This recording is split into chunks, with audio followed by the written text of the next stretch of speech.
Hello, welcome to another video. For today's video, I prepared this happy flower doodle with watercolor pencils. It is super easy and I hope you will enjoy it. A full list of the materials I used is in the description below. Let's start by drawing in the main stem with a pencil. I will use this very light line as a guide to add the main stem with watercolor pencil. I add a second stem for the branch with the berries. Both branches should overlap and wind across the paper. Once I added the watercolor pencil line, I can use an eraser to remove the pencil line. Make sure not to scrub with the eraser too much, as it can lift some of the pencil off the paper and it can smudge it.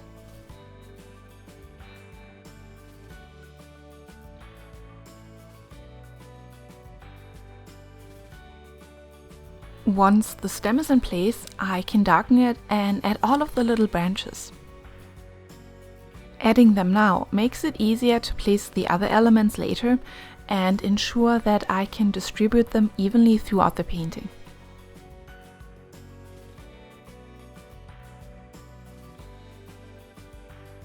Since I have been asked this before, let me explain the tape. Taping down paper on all sides when you paint is something you typically do with watercolor, as the paper bulges when you work with a lot of water. With watercolor pencils, it is usually not necessary, as you usually do not apply a lot of water to the paper, so it won't bulge too much. The only reason why I tape down the corners of this doodle is to keep it centered under the camera.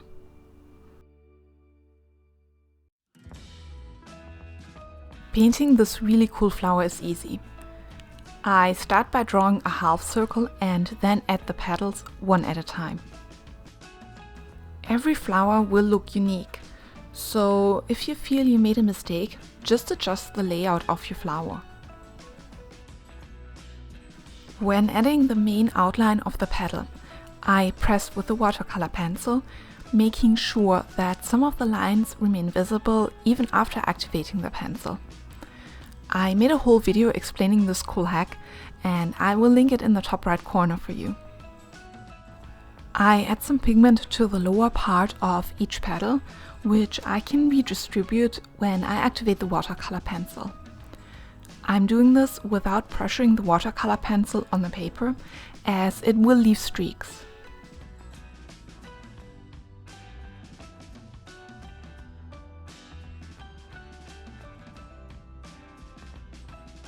Let's add some leaves next.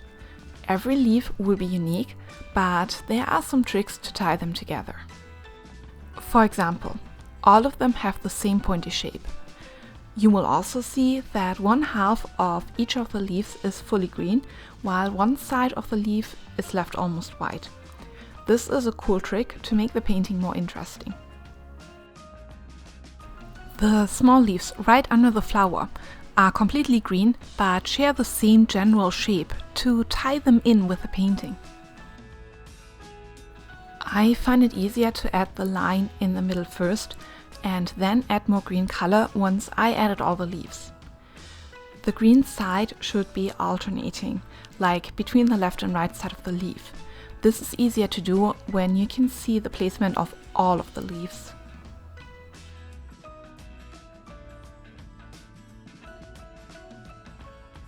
It is easy to make quick doodles stand out by picking the right colors.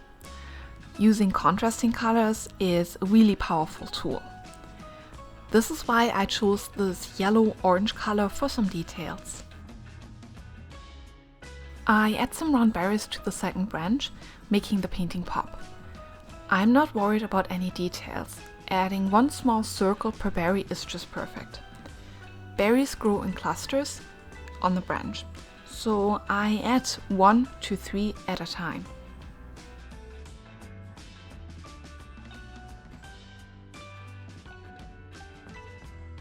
Next, let's add some small leaves to the branch with the berries.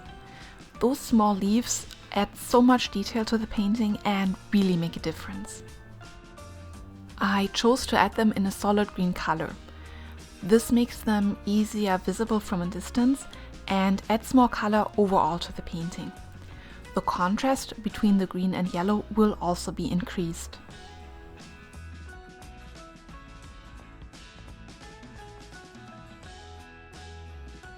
I add all the watercolor pencil first before activating it to make my life easier. I do not have to look out and jiggle around wet patches while painting. I could smudge the wet paint while touching it and break the paper when applying more watercolor pencil to the wet paper. Don't forget, it is always an option to add more details once you are finished activating this layer.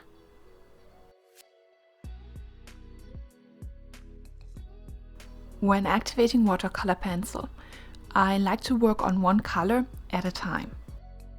It simply saves me time. I do not have to wash out my brush. The watercolor pencil pigments soak up in the brush while activating it and can be transferred by the brush to another area. This is something you should keep in mind when activating the watercolor pencil. When you start activating the pencil in the area with the most pigment on the paper, the pigment will soak up in the brush and transfer to the next area you move your brush towards. When activating the flowers, I work on one petal at a time, alternating between the flowers. When two wet areas touch, pigment can bleed from one area to the next.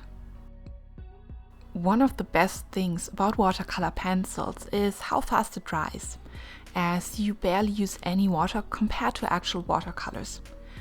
Within 3 minutes, the petal is dry enough for me to work on an area that is touching it without the risk of bleeding. Let's activate the berries next.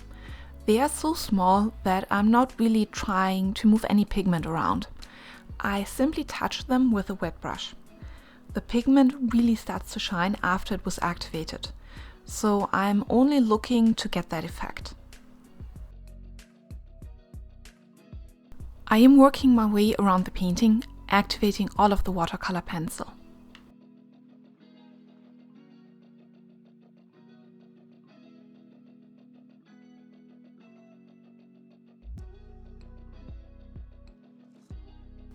I personally like to activate all of the stems and branches before I activate the leaves. When I activate them after the leaves, it is possible that I end up with a brushstroke line on top of the corner of a leaf. I prefer to only have it the other way around.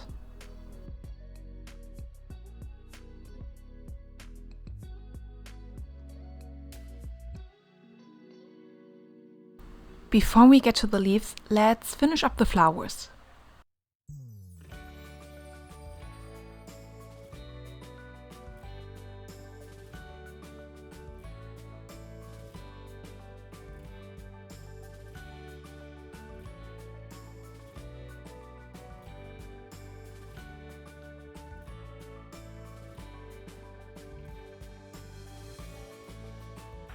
I like to activate the green watercolor pencil leaves last. This makes my life easier as there is so much of it. Navigating around the wet areas is harder when there's more of it. When activating the leaves, I start at the top, working my way down. I also prefer to work on one branch at a time, as it makes it easier to tell which areas have already been activated. Especially with the small leaves, when they are still wet, you sometimes need to look closer. To activate the leaf, I wetten all of it, including the white area and the outer lines. I get to the green side of the leaf last, as pigment from that area will be pulled to the other areas that I touch with my brush next. The white side of the leaf will be slightly green from the pigment I activated at the edges of the leaf.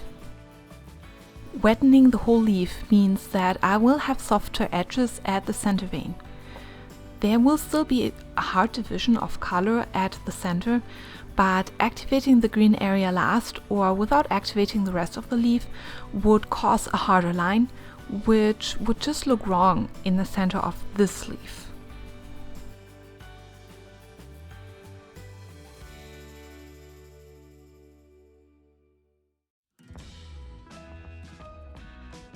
Activating the small leaves is easy and quick. I give every leaf a different structure by activating the paint a little more or just barely.